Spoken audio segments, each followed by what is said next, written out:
The week in which women menstruate is often misinterpreted as a vacation from prayer. Although women halt praying their 5 daily prayers while in menstruation, this does not mean this week is a week off from worshiping Allah. To put it in perspective, 1 week added up every month for 30 to 40 years of our life adds up to years where we're not connected to Allah subhanahu wa ta'ala. Vacation mentality becomes dangerous when years of our life are wasted. Therefore, to avoid this mentality, we should think of our period as our week of dhikr and dua. Thinking one's period serves as a vacation can often leave us more disconnected from Allah and increases difficulty getting back into routine once menstruation ends. So how can we optimize our week while menstruating?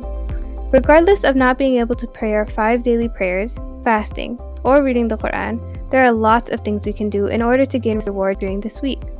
Allah subhanahu wa ta'ala says in the Quran, "So remember me, I will remember you."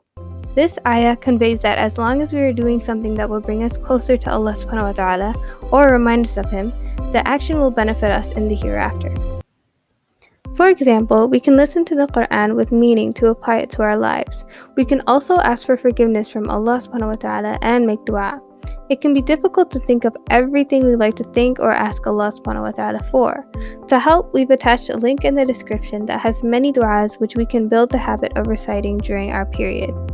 Helping those who can pray and fast, for example, give or sadaqah or zakat, is another way to gain reward. While giving sadaqah and zakat isn't realistic for everyone, something everyone can do at no cost is dhikr. Dhikr is the act of remembering Allah, and it is performed in many ways, but the most common ways are reciting Subhanallah 33 times, and then Alhamdulillah 33 times, and then lastly reciting Allahu Akbar 34 times.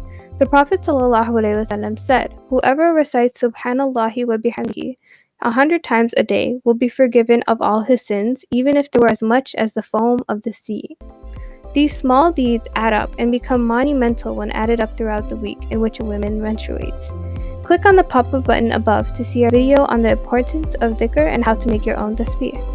By optimizing this week and thinking of it as our week of dhikr and dua, this will help us stay productive and connected with Allah, regardless of whether we can pray our daily prayers or not.